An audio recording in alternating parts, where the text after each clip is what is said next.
Hello दोस्तों, इस channel में आपका स्वागत है। मैं अमित कुमार और आज हम लोग का टॉपिक दिल्ली सल्तनत का प्रशासन है।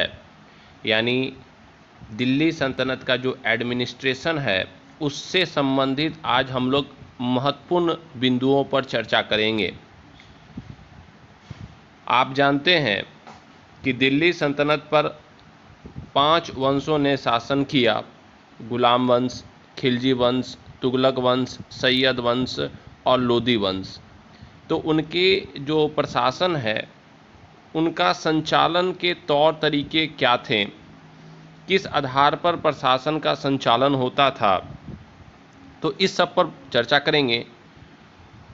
तो देखते हैं पहला पॉइंट से, सल्तनत कालीन की प्रशासनिक व्यवस्था इस्लामिक धर्म पर आधारित थी। यानी जो सल्तनत काल था उनकी जो प्रशासनिक व्यवस्था जो थी वह इस्लामिक धर्म पर आधारित थी। बेसिकली ये सारे लोग तुर्की थे, अरबी थे, अफ़गानी थे और सभी लोग मुसलमान थे। तो इनकी जो प्रशासनिक व्यवस्था थी ऑब्वियस है वह इस्लाम धर्म पर ही आधारित होगी। नेक्स्ट पॉइंट, सर्वोच्च सेनापति एवं सर्वोच्च न्यायाधीश सुल्तान होता था। यानी जो सेनापति होता था और जो न्यायाधीश होता था, दोनों में जो सुप्रीम होगा, मतलब सभी का जो निर्णय करेगा वह सुल्तान ही करेगा। और आपको पता है कि पहला जो सुल्तान था, यानी सुल्तान की जो पदवी ग्रहण की थी वह महमूद गजनवी था, जो सुल्तान की उपाधि धारण की थी। नेक्स्ट पॉइंट, अमीरों का महत्व अपने चरमोत्कर्ष पर लोदी वंश के शासनकाल में था। यानी ज़्यादा अमीरों लोग का इम्पोर्टेंस लोदी वंश के शासनकाल में बढ़ गया। ठीक है ना। नेक्स्ट, मंत्री परिषद को मजलिस ए खलवत कहते थे। यानी जो मंत्री परिषद होती थी उसको मजलिस ए खलवत के नाम से पुकारते थे या मजलिस ए खलवत कहा जाता था। दिल्ली सल्तनत इक्ताओं में विभक्त था। काफ़ी इंपॉर्टेंट पॉइंट है। जो दिल्ली सल्तनत था वह इक्ताओं में विभक्त था। इक्ता आप कह सकते हैं एक ज़मीन का खंड या एक ज़मीन का भाग, ठीक ना। और जो इक्ता होता था उस पर एक प्रधान होता था, जो प्रधान वली, मुक्ति या इक्तादार कहलाता था। यानी इक्ता का जो प्रधान होता था उसको अलग अलग नामों से जाना जाता था। कहीं वली कहा जाता था, कहीं मुक्ति कहा जाता था और कहीं इक्तादार कहा जाता था। इक्ता सिख में विभाजित था, सिख परगना में और परगना ग्राम में विभाजित था। मतलब सबसे छोटे स्तर पर ग्राम था, बहुत से ग्राम मिलाकर परगना बना हुआ था और परगना बहुत सारे परगना मिलाकर सिख बना हुआ था और बहुत सारे सिख मिलाकर इक्ता बना हुआ था। यानी दिल्ली सल्तनत इक्ताओं में विभक्त था। आप एक तरह से कह सकते हैं जिला कह सकते हैं या राज्य कह सकते हैं। नेक्स्ट पॉइंट, खालसा भूमि केंद्र शासित भूमि थी। यानी कुछ ऐसी भूमि थी जो सल्तनत काल के द्वारा या सल्तनत काल में जो सुल्तान थे उनको खालसा भूमि घोषित कर देते थे। और उस भूमि का मतलब होता था कि वह भूमि केंद्र के अधीन है, उस पर जो भी रेवेन्यू आएगा या जो भी मालगुजारी आएगी या जो भी उस पर कार्य किया जाएगा वह केंद्र के द्वारा ही किया जाएगा। नेक्स्ट पॉइंट, सल्तनतकालीन सैन्य संगठन मुख्यतः तुर्की और मंगोल पद्धति पर आधारित थी। Very very important point. मतलब जो सल्तनत काल की सैन्य व्यवस्था थी वह तुर्की और मंगोल पद्धति पर आधारित थी। सल्तनत काल में राज्य की आय में कृषि का सर्वाधिक योगदान था। यानी जो राज्य थी उनकी आय के बहुत सारे भाग थे, उसमें सबसे ज़्यादा योगदान कृषि का ही माना जाता है। ठीक है।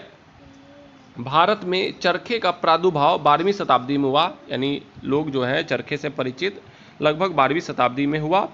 ठीक है ना। नेक्स्ट पॉइंट, सल्तनत काल में शिक्षा का प्रारंभ बिस्मिल्लाह संस्कार से किया जाता था।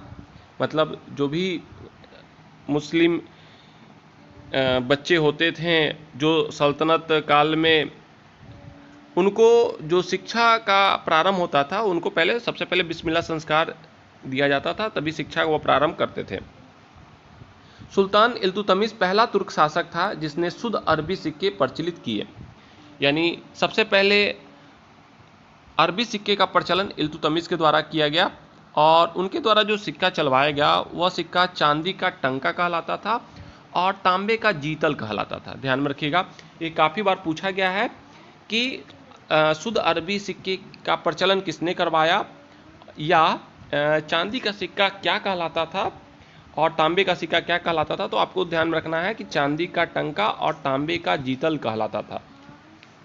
नेक्स्ट पॉइंट, मोहम्मद बिन तुगलक ने सोने का नया सिक्का दिनार और चांदी का सिक्का अदली प्रचलन करवाया या प्रचलित करवाया। यानी मोहम्मद बिन तुगलक के द्वारा जो सिक्के चलवाए गए, सोने के सिक्के चलवाए गए और सोने के सिक्के को दिनार कहा जाता था और चांदी के सिक्का को अदली कहा जाता था। काफ़ी इंपॉर्टेंट पॉइंट है। तांबे के सिक्के को सल्तनत काल में दिरहम कहा जाता था। तांबे के जो सिक्के होते थे उनको दिरहम के नाम से जाना जाता था। नेक्स्ट पॉइंट, अध्ययन अध्यापन का माध्यम अरबी भाषा था। मतलब जो शिक्षा का प्रारंभ होता था बिस्मिल्लाह संस्कार के द्वारा होता था और जो अध्ययन और अध्यापन का जो माध्यम होगा वो अरबी भाषा था। सल्तनत कालीन संगीत परंपरा के आदि संस्थापक अमीर खुसरो थे। Very very important point. तथा सर्वप्रथम इन्होंने भारतीय संगीत में कव्वाली गायन को प्रचलन या प्रचलित किया। यानी कव्वाली जो गायन है वो अमीर खुसरो की ही देन मानी जाती है भारतीय संगीत में। और अमीर खुसरो को सितार और तबले के निर्माण का भी श्रेय दिया जाता है। यानी इन्हीं को ही सितार और तबले के निर्माण का भी श्रेय दिया जाता है। ध्यान रखना है, भारत में पहली तुर्क मस्जिद कुव्वत उल इस्लाम थी। यानी भारत में जो पहली तुर्क मस्जिद थी वह कुव्वत उल इस्लाम थी, जिसे कुतुबुद्दीन ऐबक ने बनवाया था। एक काफ़ी इंपॉर्टेंट पॉइंट है। हम लोग कुतुबुद्दीन ऐबक में इसकी चर्चा कर चुके हैं और कुतुबुद्दीन ऐबक को आप जानते हैं कि गुलाम वंश का संस्थापक था। बेसिकली यह एक गुलाम था। किसका गुलाम था? मोहम्मद गौरी का गुलाम था और इसने गुलाम वंश की स्थापना की थी। ध्यान रखना है। और ऐबक जो था, जो कुव्वत उल इस्लाम मस्जिद बनवाया था, जो पहला तुर्की मस्जिद था, पहले ये जैन मंदिर था। ठीक है ना, ध्यान रखना है। ये पहले क्या था? जैन मंदिर था। बाद में इसको तोड़कर या मॉडिफाई कर कर उसने क्या किया? कुव्वत उल इस्लाम मस्जिद बनवाया। ठीक है। मकबरा निर्माण शैली का जन्मदाता इल्तुतमिश को स्वीकार किया जाता है और इन्होंने सुल्तानगढ़ी मकबरा सल्तनत काल का प्रथम मकबरा है। वेरी वेरी इंपॉर्टेंट, ये सुल्तानगढ़ी होगा। सुल्तानगढ़ी का मकबरा सल्तनत काल का प्रथम मकबरा है। ध्यान रखिएगा। इब्राहिम आदिल शाह पहला शासक था जिसने उर्दू को राजभाषा बनाया। Very very important point. Ibrahim Adil Shah पहला शासक था जिसने उर्दू को राजभाषा बनवाया। ठीक है। नेक्स्ट पॉइंट, बलबन का मकबरा शुद्ध इस्लामी पद्धति से निर्मित था और यह भारत का प्रथम मकबरा है। ठीक है।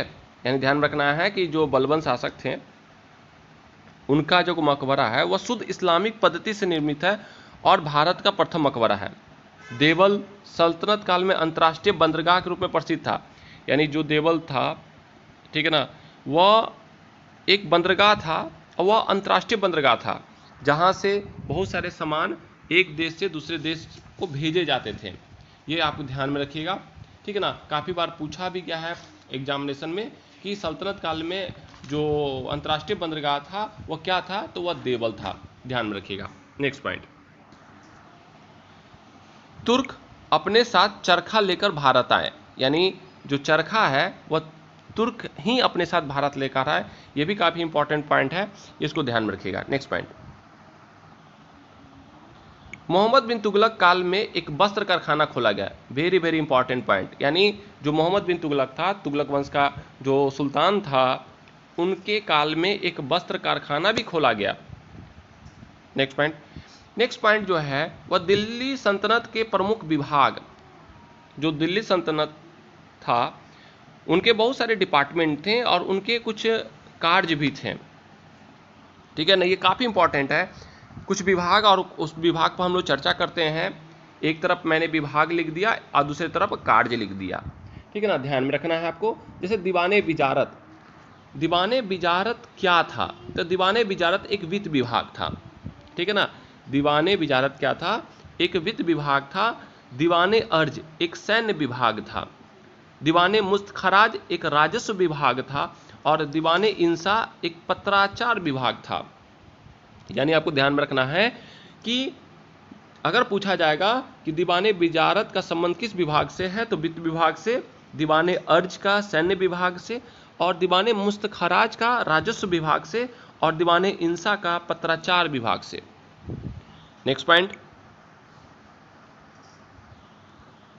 दीवाने रसालत ये एक विदेश विभाग था। दीवाने रसालत क्या था? एक विदेश विभाग था। दीवाने अमीर को ही कृषि विभाग, वेरी वेरी इंपॉर्टेंट, ये विभिन्न परीक्षाओं में बहुत बार पूछे गए हैं और आपको पता होगा मोहम्मद बिन तुगलक में हम यह बता चुके हैं।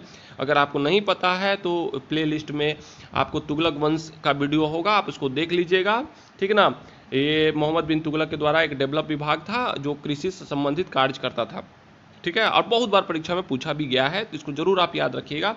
दीवाने बंदगान, दीवाने बंदगान क्या था? दासों का विभाग था। मोहम्मद बिन तुगलक का जो उत्तराधिकारी था, जो उसका चचेरा भाई था फिरोज शाह तुगलक, उसके पास 1,80,000 दास थे और दासों के देखभाल के लिए उसने एक डिपार्टमेंट बनवाया था। उस डिपार्टमेंट का ही नाम था दीवाने बंदगान, ठीक है ना, ध्यान रखिएगा। दीवाने इस्तिहाक ये एक पेंशन विभाग था। और दीवाने खैरात ये भी बहुत इंपॉर्टेंट पॉइंट है। खैरात ये जो लड़की के शिक्षा के लिए या मुस्लिमों में जो विधवा हो गई है या बहुत सारी स्त्रियों के उद्धार के लिए मैंने ये डिपार्टमेंट बनाया था। बेसिकली महिलाओं से संबंधित था, ठीक है ना। उन पर यह फोकस किया गया था कि जो भी स्त्री पढ़ना चाहती है या किसी तरह का उनको दिक्कत है, ठीक है ना, या उनके देखभाल के लिए विभाग बनवाया गया था। तो ध्यान में रखिएगा, दीवाने खैरात जो है लड़कियों, स्त्रियों और विधवाओं से संबंधित विभाग था जो उनकी देखभाल और उनसे संबंधित वो कार्य करता था। तो इस वीडियो में मैंने जो जो इम्पोर्टेंट पॉइंट था उसको डाला हूँ, ठीक है ना। आपको अगर वीडियो अच्छा लगता है तो आपसे एक रिक्वेस्ट है कि इसको लाइक करें और अधिक से अधिक अपने दोस्तों में, फ्रेंड में शेयर करें। कुछ सुझाव देना चाहते हैं कि किस तरह का वीडियो आपको चाहिए तो ज़रूर कमेंट करें। और मैं जो भी आपको कंटेंट दे रहा हूँ वो एक सिस्टमैटिक ढंग से दे रहा हूँ, ऐसा नहीं कि कहीं से कहीं उठा कर दे रहा हूँ। अगर आप नोट्स बनाना चाहते हो तो सिस्टमैटिक पूरा सल्तनत काल का, यानी अगर मध्यकालीन भारत शुरू करें तो मध्यकालीन भारत में मोहम्मद बिन कासिम से लेकर मैं लोदी वंश तक पूरा का कवर कर चुका हूँ। जो आपको बीपीएससी हो गया, एसएससी हो गया, रेलवे हो गया, दरोगा हो गया, सचिवालय सहायक हो गया या शिक्षक भर्ती में, इस सारे में ये काम आएंगे। तो आप पूरा वीडियो को देखिए, ठीक है ना, नोट्स बना लीजिए और वीडियो पर बने रहिए। धन्यवाद।